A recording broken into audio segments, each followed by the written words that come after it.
Hello, everybody. Hi there. Welcome on a Thursday. It's weird. It's throwing me off, Katie. I gotta I tell you, know, when we do these switcheroos, it throws me off completely.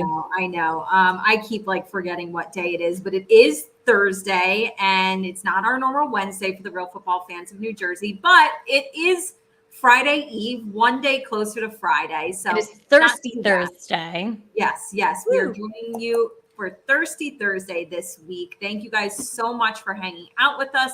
This is the Real Football Fans of New Jersey, episode 208, and we've got a good one for you. Lots of things to talk about. So let's just dive right in. But I was we gonna say, do you did want to show poll you guys. our special guest? I had to put Well, my yes, special guest, because you did post it on our social media did. accounts. So you have to promise, keep your promise to the people. Careful. Oh, come here. I'm not going to hurt you. I promise.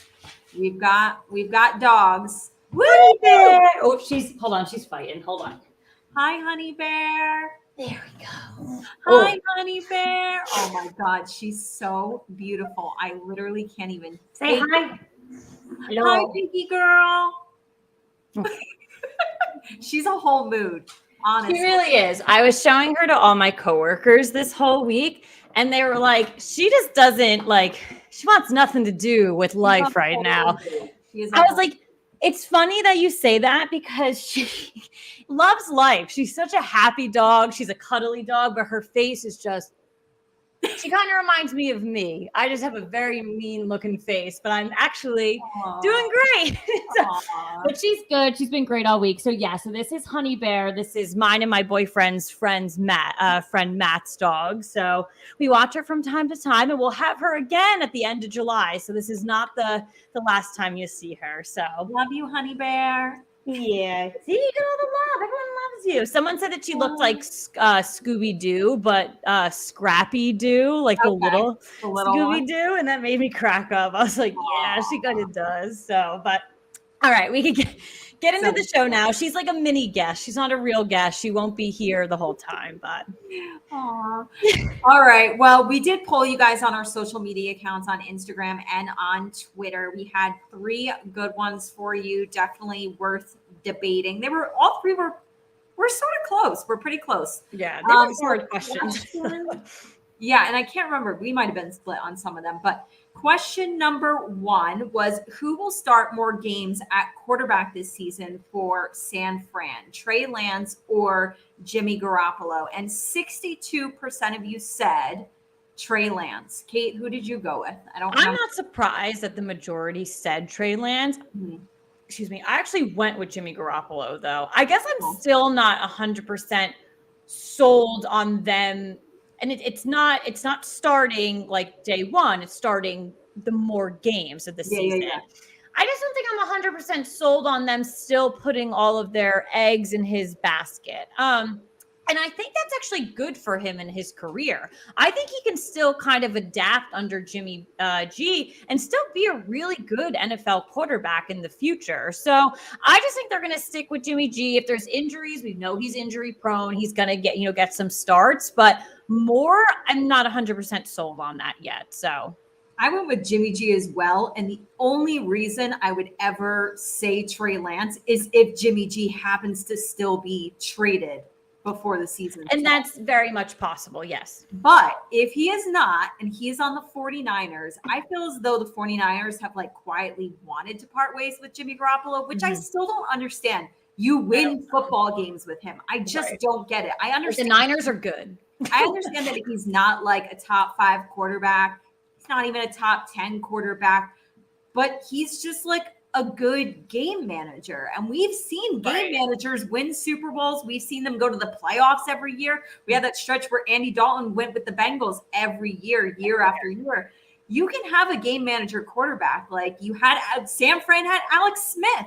He was a game manager. So I feel as though they've quietly been wanting to part ways with him. And if they really believed in Trey Lance, they would already be this is Trey Lance's team. And they're not doing that. So yeah, I also feel like quietly deep down, they don't have belief that maybe Trey Lance was the right pick at drafting him.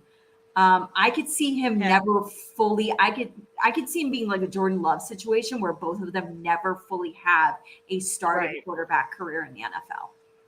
I think I feel a little bit differently about Trey Lance because Jordan Love, I feel like, was a complete blindside for everyone. And I think that the Packers, like I almost want to say like shame on them for picking them. Like you ruined that kid's career single-handedly. Like, and it's not even done anything yet. Like, and you ruined his career, in my opinion. So I definitely put them on different like pedestals, so to say. But we'll see what happens. It's going to be very interesting because obviously Trey Lance is different from Jordan Love in the fact that Trey Lance was drafted 5th overall, and like the Niners moved up to get him. Like that's a big deal. He's supposed to, like, if you run that scenario, you're like, okay, you do that for a franchise quarterback, and to say that might not even come into fruition would be definitely pretty drastic. Yeah. Okay. Question number 2. Will Denver quarterback Russell Wilson throw for 30 plus touchdowns this season with his new team? This was very, very close. 52% of you said no. Kate, I think we were split on this one.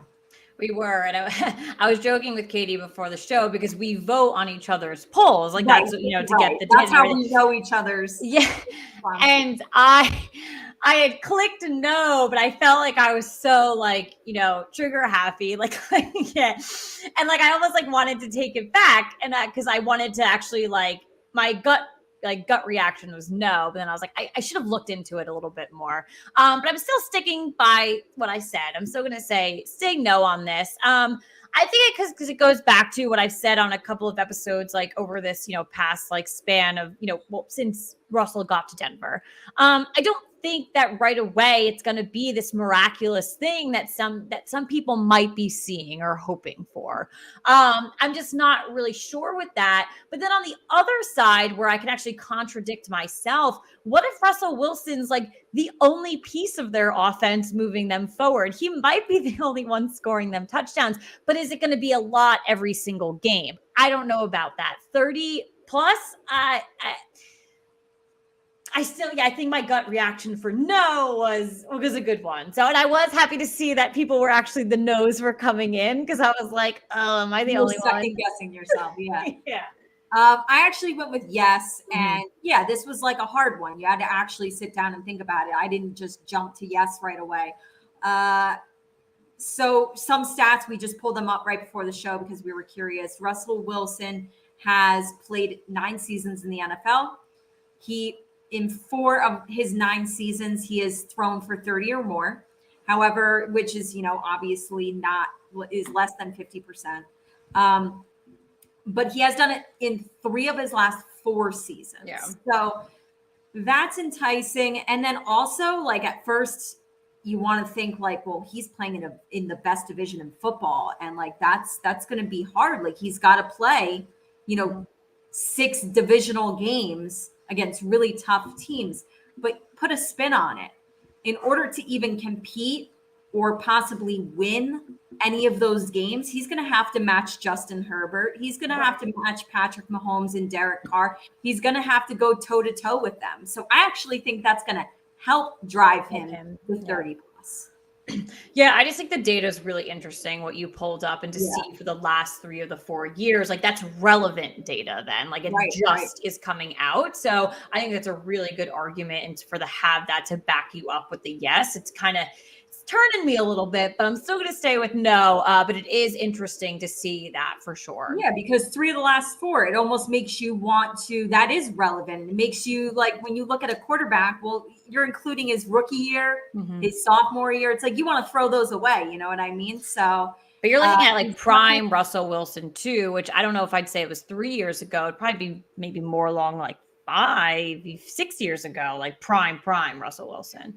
I just think he was playing on really good teams then. I don't know if it was prime Russell Wilson. I think he was playing on really good Seahawks teams. I feel like he's still playing at his same level, if not even maybe better. So that's fair. It's going to be very interesting to see him on a new team. I didn't think it would happen, but I guess it's very rare nowadays that, a quarterback stays with one team throughout his career. Boo. I know. And last but not least, just super curious. Have you been watching The Real Housewives of Dubai? Either yes, or you do plan on it, or no and not planning to. 75% of you said yes, or that you do plan to. So last night was episode 4. Didn't catch it. I have seen the first 3 episodes. Same. I am caught up on, yeah. We talked about it a little bit last week, how, I feel like we're off to a little bit of a slow start. But again, Kate and I are going to kind of dive into more of our opinions on the franchise so far once we get to like the midpoint of the season. So yeah, I must say, I know like in episode 1 and 2, you had said you found yourself like, and even 3 as well, like doing other things. And actually it didn't get to me till that point until episode 3. I think it's because I was really like trying to hone in on episodes 1 and 2.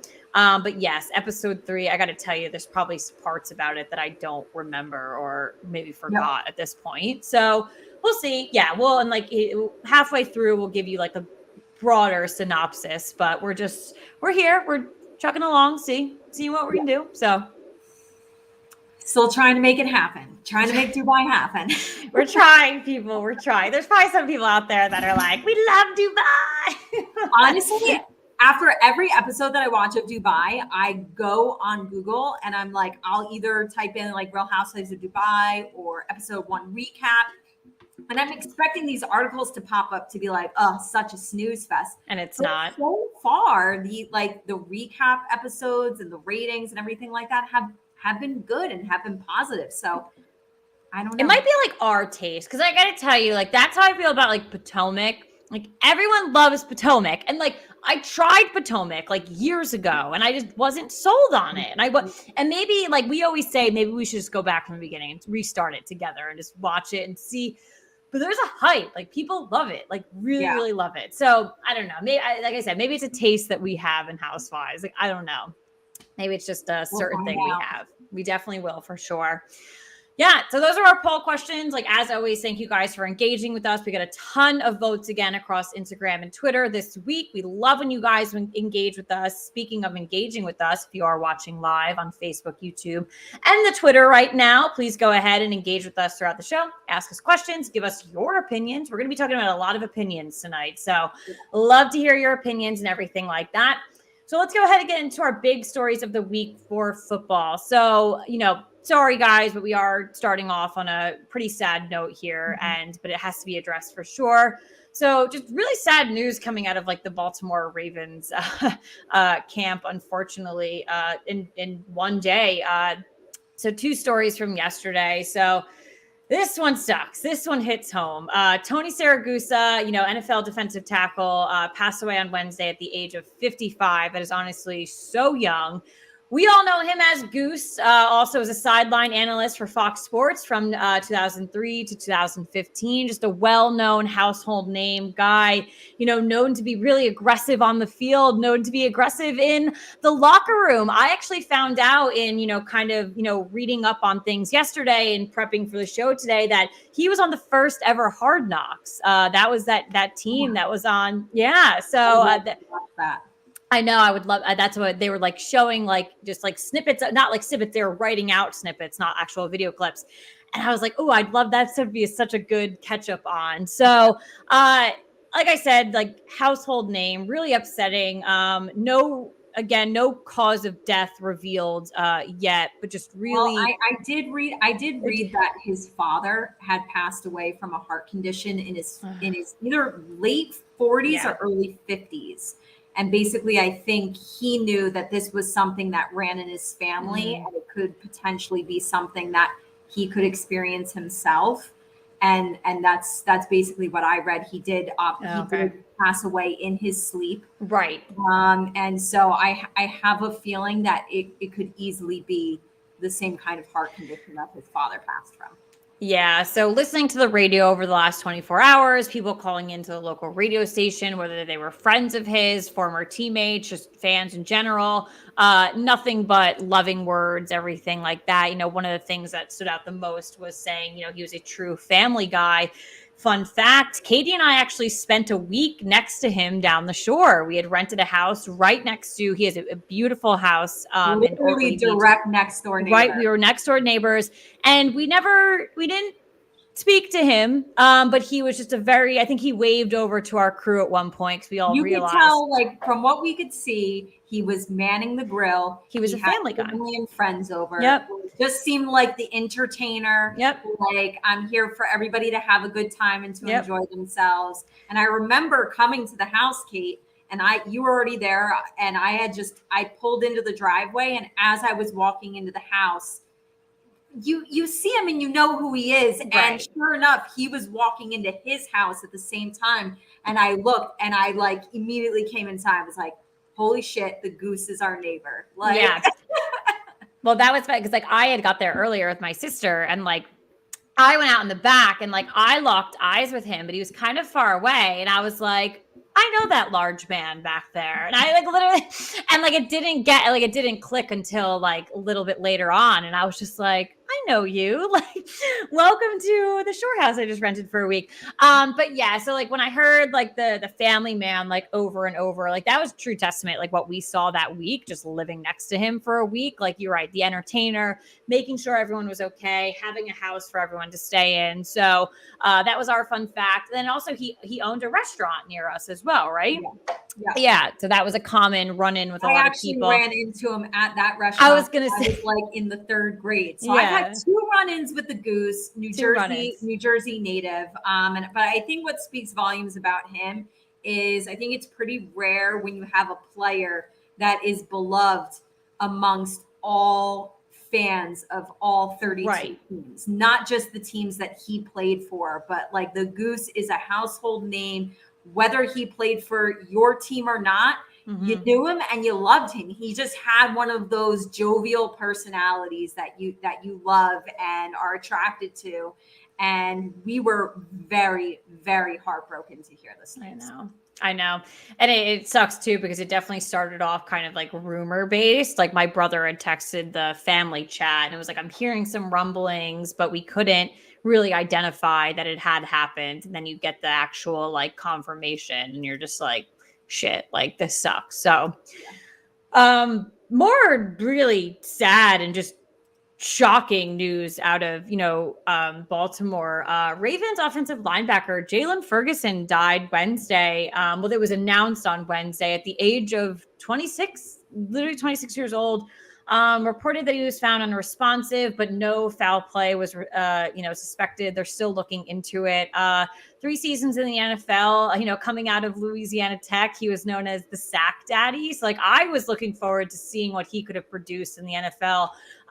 The tributes from his teammates were absolutely gut-wrenching yesterday to see, someone, I forget the player on the Ravens who had tweeted it out, but that was the last person he spoke to in the training facility, like the day before. And he was like, we stayed late and I went home. Like to me, like reading that stuff, like really gets to me, but 26 years old, clearly had potential. So we don't have much information, but when it comes out, you have to dissect it. You have to look into it and see really what happened. Because it's young and it's unexpected.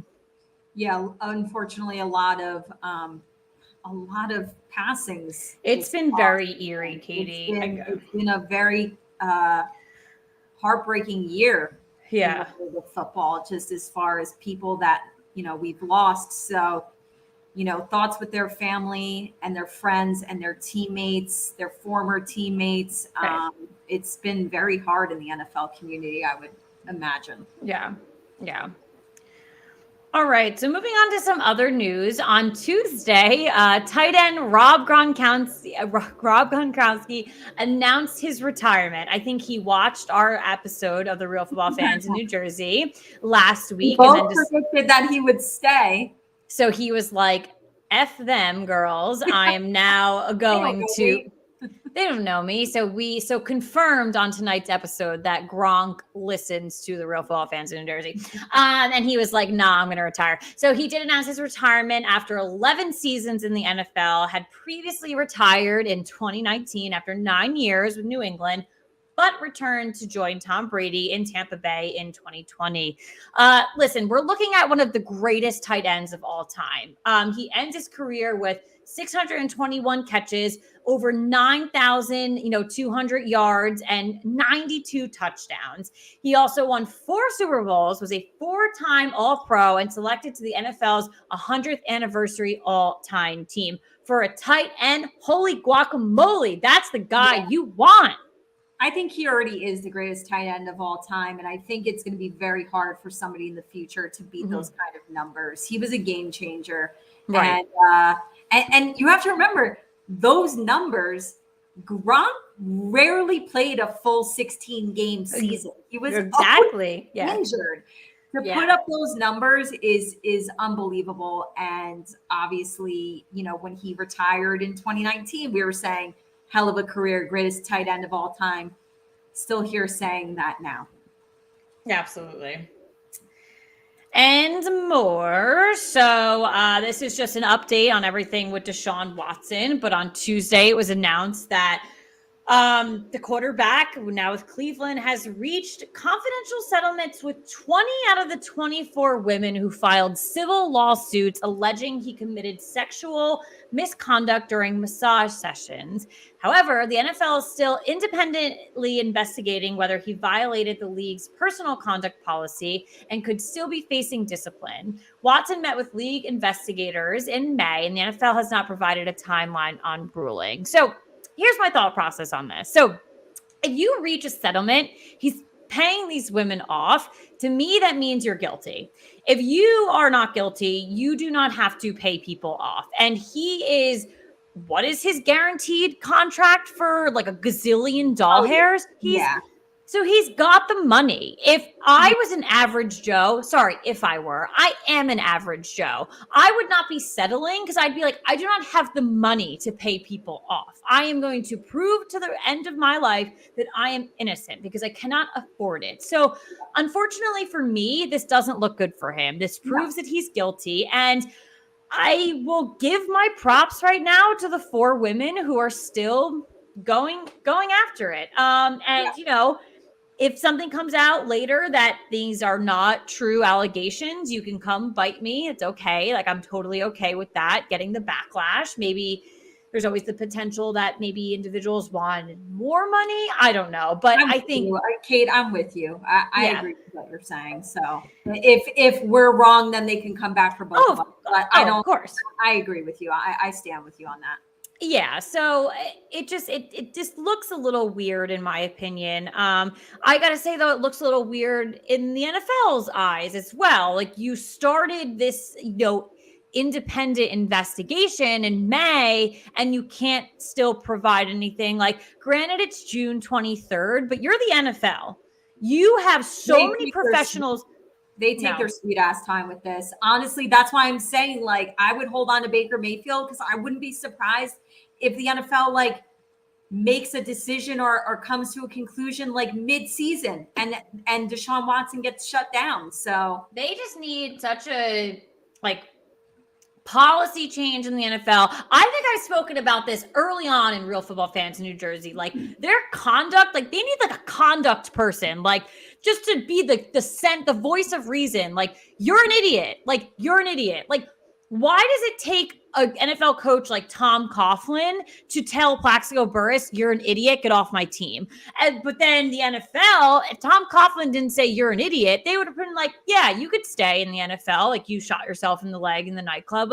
We're not doing anything. The shit that goes on inside this league with players, and that the NFL just kind of we're investigating, we're looking into it. It's horrific and it's embarrassing.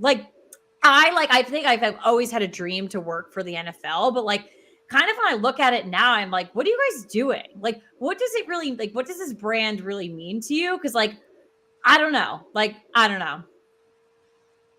Yeah, it's a lot. It could have been my get it off my chest tonight, but it's not. The NFL is always my get it off my chest. So they're always making me angry. Alrighty, so back to the NFL, but back to soccer as well. So on Thursday, football, FIFA announced its location selections for the 2026 World Cup, and 11 NFL stadiums were picked. So what this means, people, is that traffic in your city is going to be horrendous in 2026.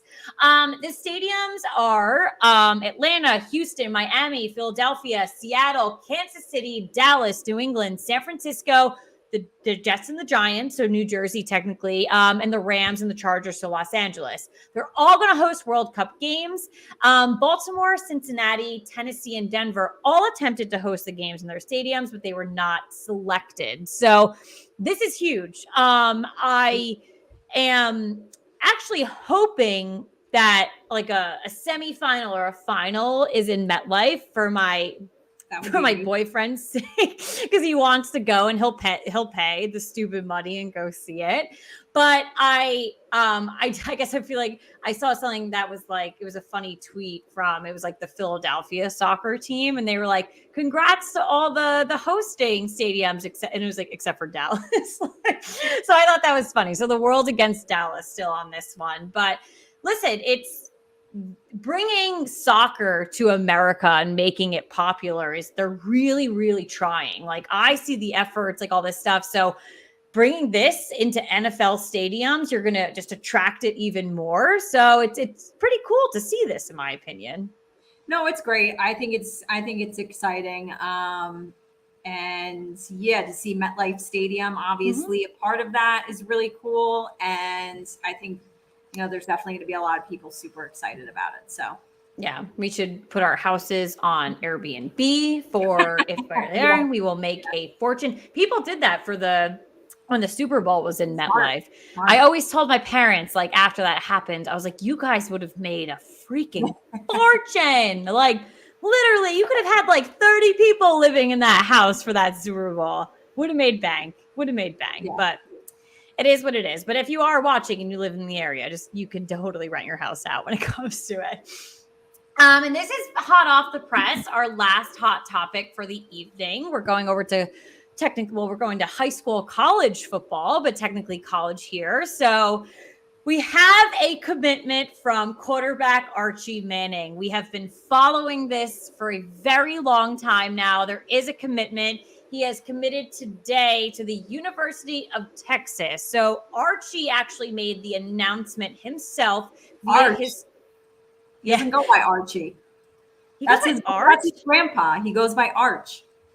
Oh, everywhere I'm seeing Archie. I feel like I've only called him Archie. Definitely before. Reading the headlines wrong.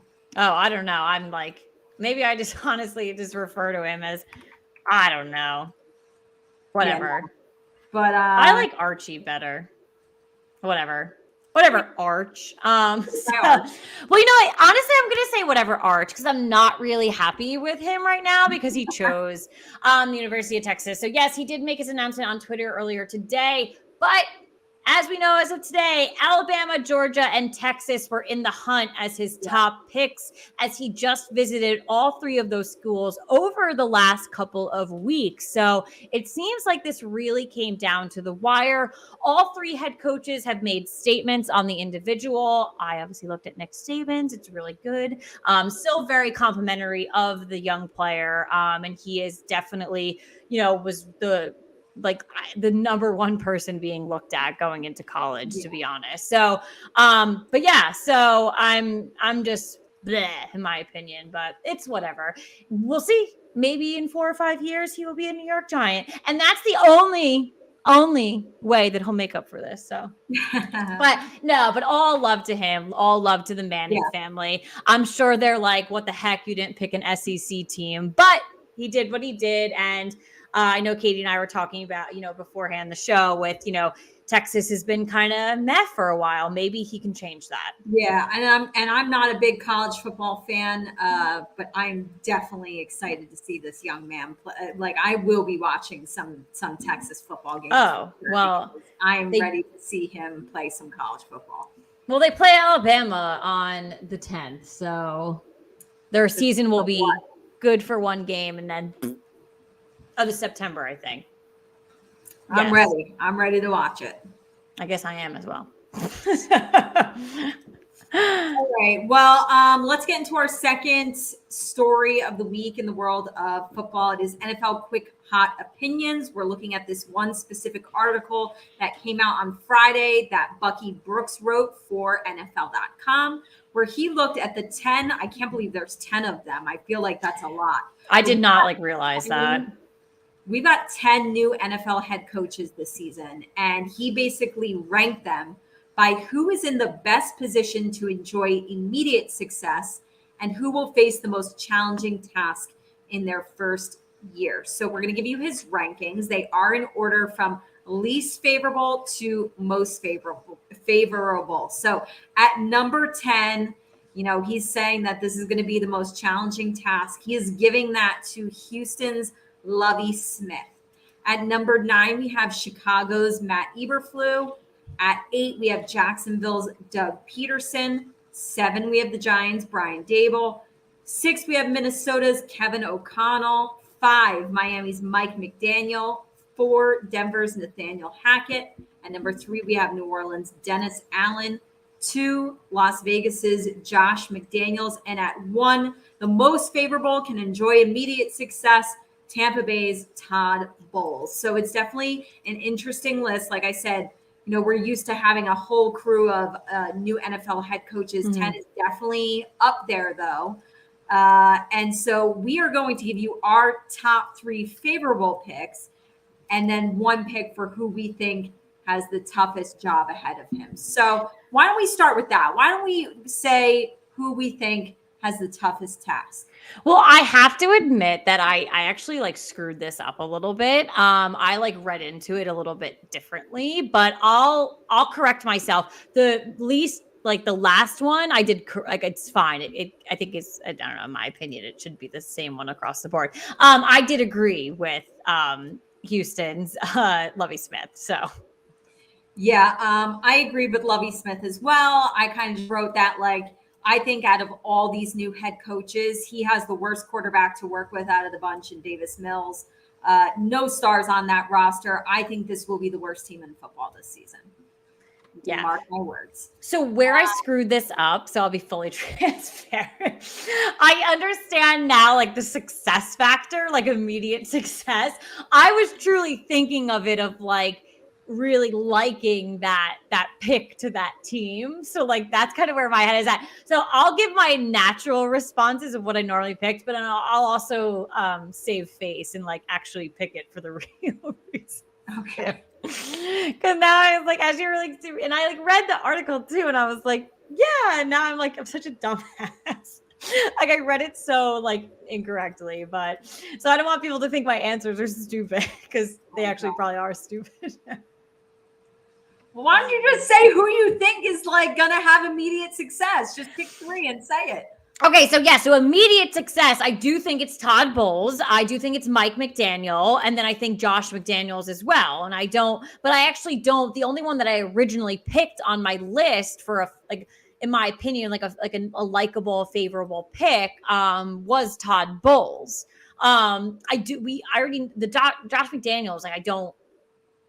I'm just I said, he has to show up day one, in my opinion, but he still handed a really good Raiders team, in my opinion. Right. But where my head was at, I actually also put Doug Peterson and Brian Daboll on the list because I was they're good picks, I thought. Yeah, so that's completely different. You're saying you like the high. I know, but that's what I'm saying. About. I read into it such a dumbass way. So I'm sorry. My refreshed is Todd Bowles, Mike McDaniel, and Josh McDaniel. Okay, gotcha. Gotta redeem myself. Mine is Tampa Bay's Todd Bowles. He's number 1.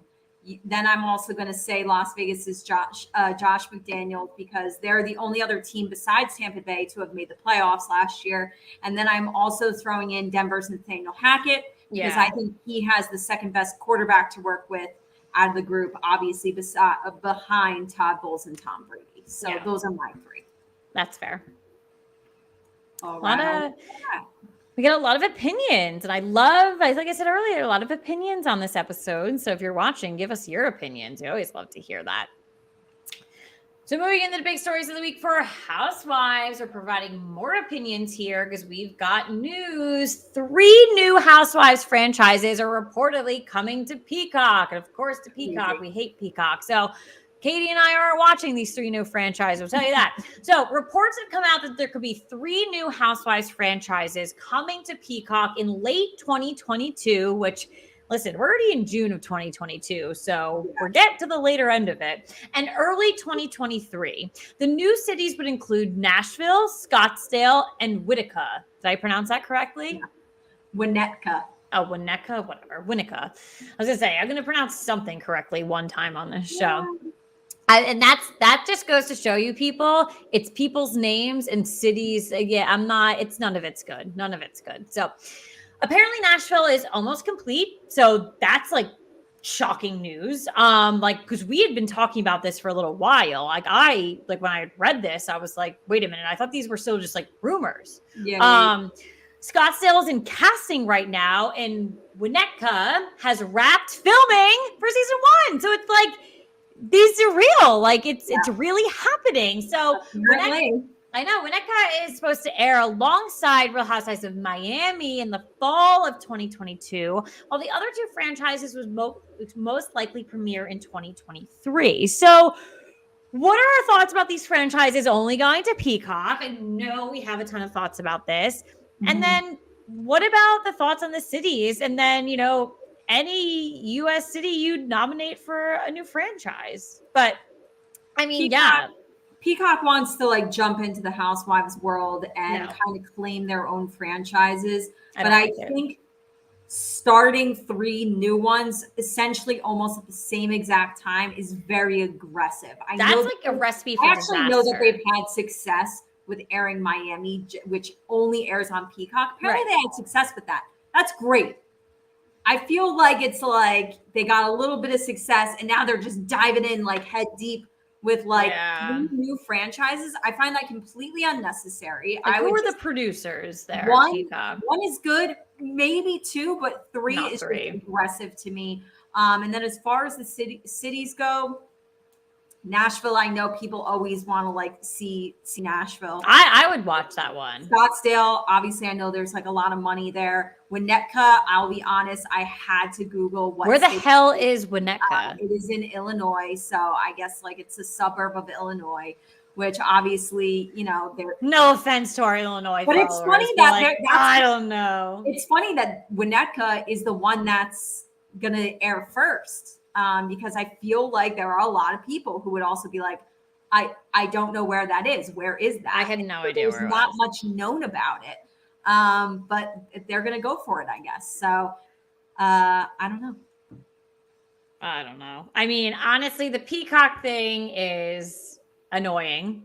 You're right. They're just trying to do this. That's why I made a joke of who are their producers? Because I feel like Andy would never let this shit run. Let's air 3 new franchises. But I don't know. You're right. Miami was successful, and now they're airing Miami on Bravo. So clearly they had, and the same thing with Ultimate Girls Trip. Yep. They're having a lot of success. So they're putting it out there now. And now the second Ultimate Girls Trip is actually airing very soon. So, we're going to see with that. So I guess that's fine. I just, these streaming services are just I feel like I need to be a cable cutter and I'll do it eventually. But then it's I'm going to be spending still the same amount of money on all of this stuff that I need to watch the normal stuff that I watch anyway. It's like the Kardashians leaving E and going to Hulu. It's just the world that we have to prepare ourselves for, where a bunch of our favorite shows are no longer accessible to us unless we get these subscriptions. So I guess it's whatever, but yeah, it's a little frustrating, and it is what it is. Like I said, I would watch definitely Nashville. I think that's something that's definitely interesting to me. I don't really know about Scottsdale. I've been there a couple times. It's cool, it's fun, but I don't know. I guess I never really thought about learning about more about the people there. Yeah. I don't know. It's mean to say I'm such a tourist. Any of the 3 really are super enticing. I don't know. Yeah, and like, ooh, I don't know. The other one, I just can't. I don't. I'm not trying to be mean to the people of Illinois, but like, I don't know. We did roll our eyes at Salt Lake City, though, so we'll see. Yeah. And then, what is one city? I think I know which one you want, but what is one city that you would nominate? I think I know yours. I feel like you're very. I feel like you're passionate about it. You've always wanted Chicago to be one. No, and I thought you were going to get it right when you said I'm passionate about it. And the reason I'm passionate about it is because it is one of my favorite cities in the U.S. I went with Boston, but I was like, what city? There's obviously Boston itself as a city is very expensive to live in. You know, it's just like New York City. I'd also be curious. I know there's some really expensive suburbs of Massachusetts. outside of Boston. So I think that would be my pick. That's what I would want to see. So I'm going to go with Austin, actually. Good one. Good one. They had the Real Housewives of Dallas, but Austin, if you want to compare it to Nashville, it's a very hoppin' city. You know, there's a lot of young people that live there, but there's a lot of. I just read like a real estate article or just saw a headline yesterday that Austin is either one of or is the like most expensive place right now to move to real estate wise. Well, and I honestly I think, and I used to work with a lot of people from Austin, and it was a range of people, whether they were living in apartments, homes, with families, things like that. So there is a range. Like you definitely see ranges there. And then you have to realize that a lot of the big like tech companies are now like located in Austin. Yeah. Like they all went to work, like went back into the office months ago. Like it's back there, and everything has adapted. Like when I used to work for Dun & Bradstreet, and we had a hub in Austin, that corporate complex, like that park, like Salesforce, like all of those people had hubs there, like huge tech hubs there. So that can only prove to you that if you're thinking money, if it's a housewife or their family or anything like that, they're probably maybe working for these big, organizations. So that's maybe where the money's coming from. So I want to correct myself. I didn't mean it as in like they have the most expensive real estate where they've got, $1 million homes everywhere. I think it's more so what the percentage that their market is up from what they actually are. Right. And I think a lot of people, the interest of moving there is like a huge, I think a lot of young people, just like Nashville too, but I think a lot of young people have made their way to Austin. Well, that's one of my reasons as well too, because we could see a younger crowd. So definitely would be interested in seeing that for sure. Yeah. Well, let's talk about the franchises that we do currently have. That we have. Story of the week in the world of Housewives. We actually saw an article from Distractify.com where they recently, thank you very much to them for doing the homework for us. They gave us Real Housewives franchise rankings based on who gets the most viewership, which is based on, ratings, their average number of viewers. So we have that list, and it goes as follows from the least amount of views to the most amount. And at number 8, we are starting with Dubai. It's a brand new franchise. Brand new. Not enough, numbers and figures to go on that one. That's understandable. At number 7, we have our second newest franchise with the Real Housewives of Salt Lake City. At number 6, we have Roni. Who thought we would ever live in that world? Katie, that's like a dagger to the heart. That's a tough one to see. Even number 5, because this used to be the top tier. At number 5, we have the Real Houses of Atlanta. I'm surprised because they're still going strong. Yeah. Number 4, we have Potomac. Number 3, we have Orange County. We're back. Number 2, we have Beverly Hills. This pisses me off. Number 1, we have the Real Housewives of New Jersey, which we have said we feel as though the last couple of seasons they have been the front runner for us as far as the one we've enjoyed the most, the one that we feel has had a great cast where they don't have to shake things up. The men are great. There's a lot of things to like about New Jersey, even though I feel like this past season was kind of it's still in general right now my favorite. So some interesting figures. Dubai's premiere brought in 800,000 viewers. And kind of in comparison here, during Roni's last season, they experienced their lowest rated episode of all time with 764,000 viewers. So I'm not surprised. that is It was a tough last season. We talk about that all the time. We knew that last season really was, probably is what threw them at number 6 on this list. Tough. And we're going to get a whole new shakeup on that one. And then Orange County's most watched episode of season 16 was the reunion part 2 with almost 1.1 million views, while part 1 of Beverly Hills' season 11 reunion had 1.5 million views. Yeah. And then just to give you a comparison, as far as it's not a reunion, but a premiere, New Jersey's season 11 premiere had 1.1 million. Yeah. So I think the correlation between like premiere and reunion, like those view counts are totally interesting because you see with Beverly Hills, clearly people stayed until the reunion. Yeah, so like that 1.5. I believe the reunion numbers are always probably higher than the premiere numbers. Well, if New York, I got to tell you, if New York went through with that reunion, Katie, I wasn't watching it. I got to tell you.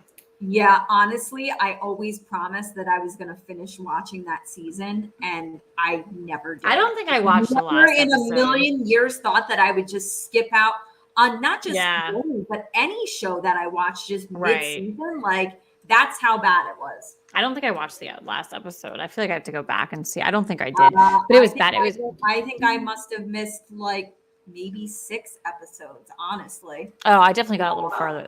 Oh, what? You got further than I did. Yeah. Hey, stop. Got Honey Bear barking. Stop it.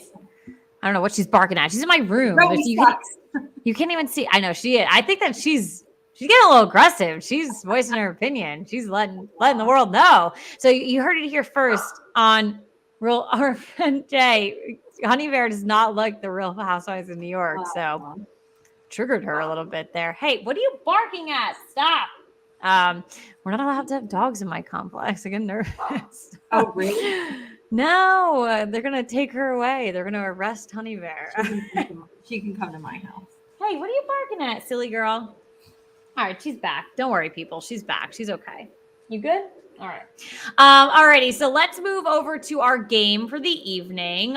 We are playing Who Will Climb Out of the Non-Playoff Pit?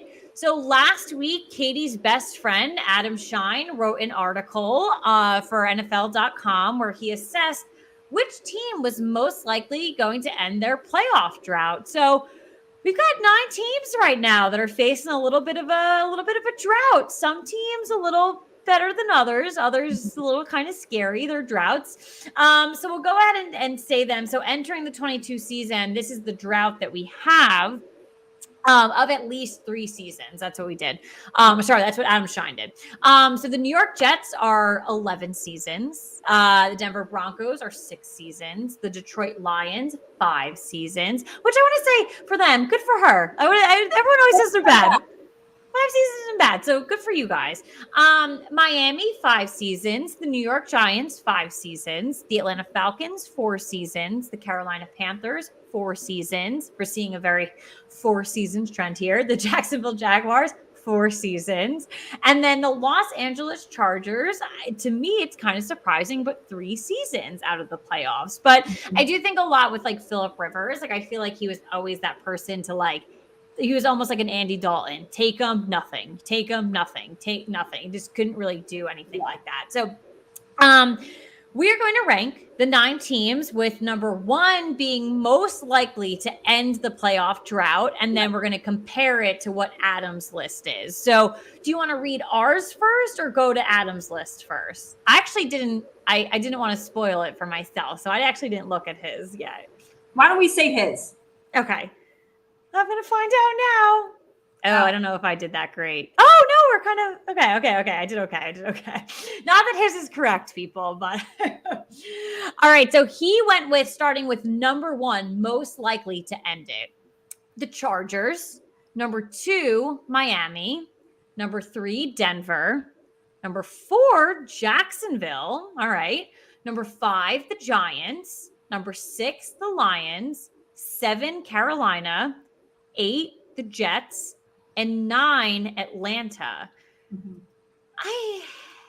It's definitely an interesting group of teams, especially with what had happened just in the draft too, some offseason moves and things like that, or like just a Chargers team that's just talented, like looking at that, like just in general. So I thought it was very interesting. I'm a little different than him. I've got some like kind of on the board, but do you want to do all of ours, or do you want to do 1, 2, like go read off one each of us and then go 2, 3? Yeah, we can do it together. 1, 1, 2, 2. Where are you? Oh, you're right next to me. I was like, where are you? She's barking, but what are you doing? Can't even see her anymore. It's dark in here. Stop it. Okay. So, a dog is walking by. She's not a dog girl. Sorry. She doesn't like all her dogs. That's her one downfall. All right. So let's start with number 1. Who did you pick that was most likely to end the drought? The Chargers. The Chargers. Stop. She disagrees. Honey Bear disagrees. Who do you go with for number 2 on this one? Number 2, I went with Denver. So I'm actually going with Miami for number 2 here. Okay. Number 3. 3, I went with Miami.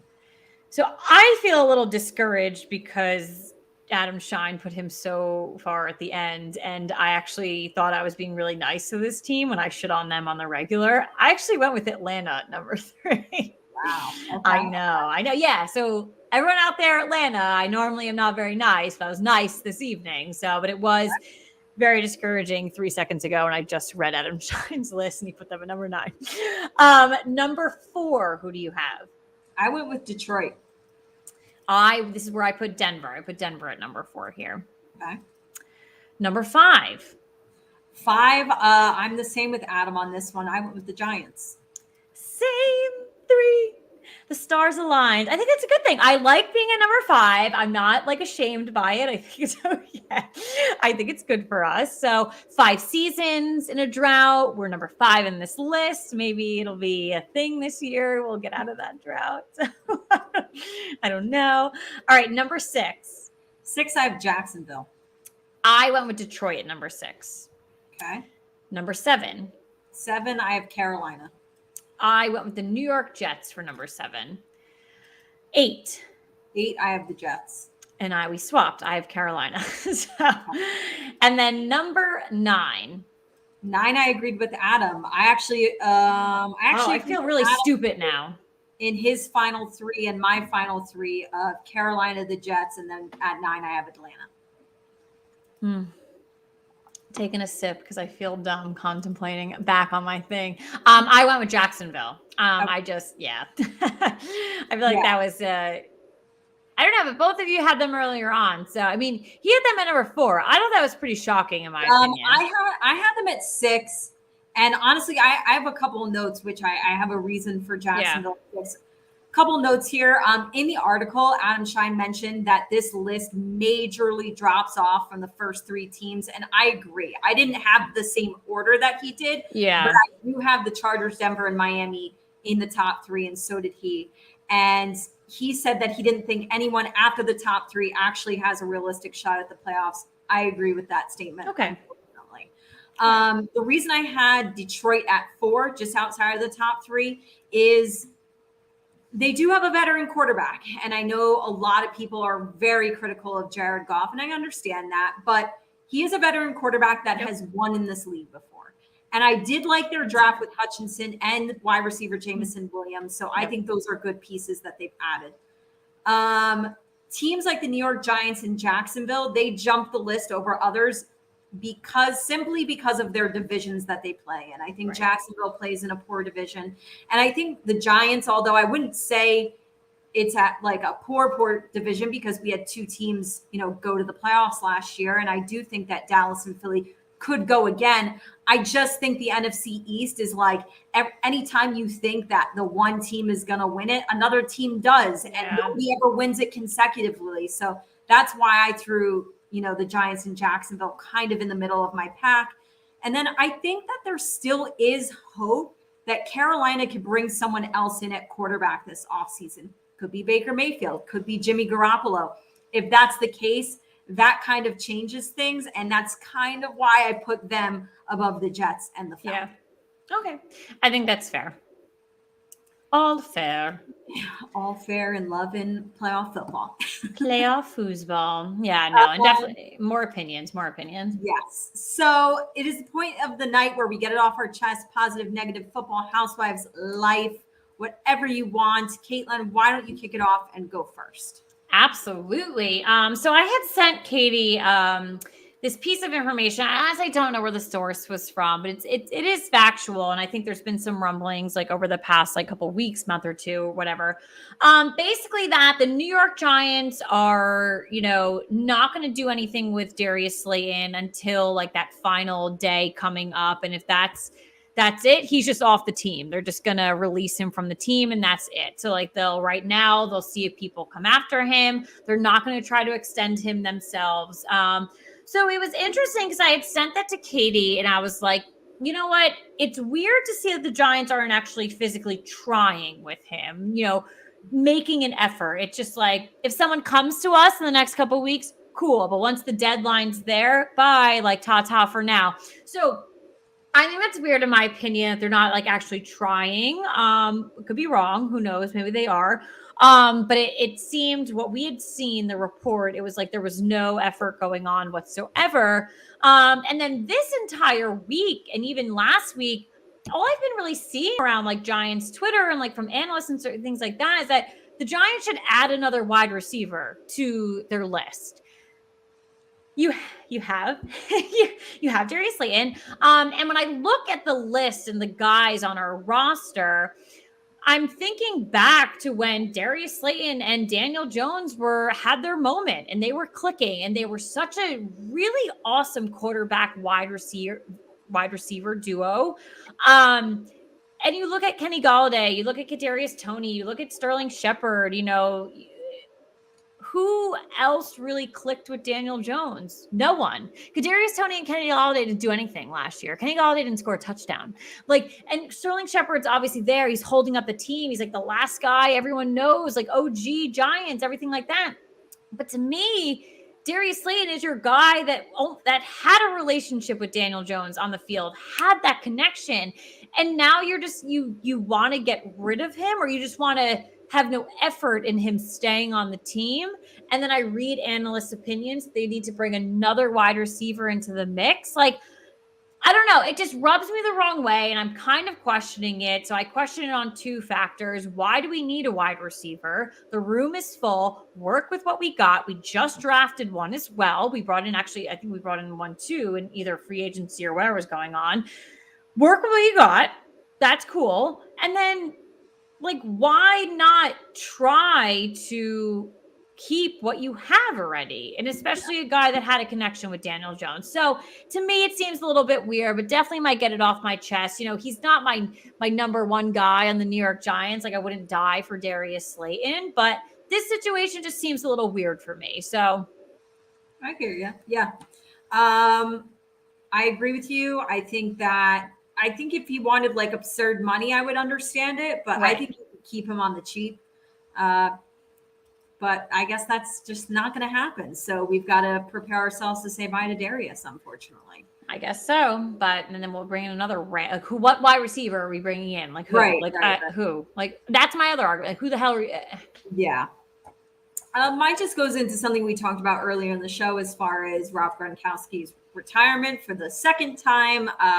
I just read like an hour before the show that his agent came out and said something along the lines of, wouldn't be surprised if Tom Brady still called him this offseason and got him to come back to play this season or maybe even next season.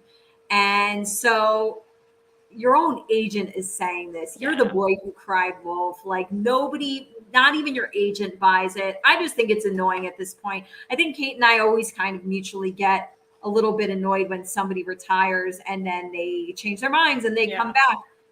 It's almost one thing to do it once. It's another thing to do it twice. It's going to get old real fast. We've seen his career, short-term career as an analyst. I definitely didn't think that suited him. That did not fit him. And I do think that he can still play. And I think that he could have still come back this year and Tampa Bay still could have contended for a Super Bowl.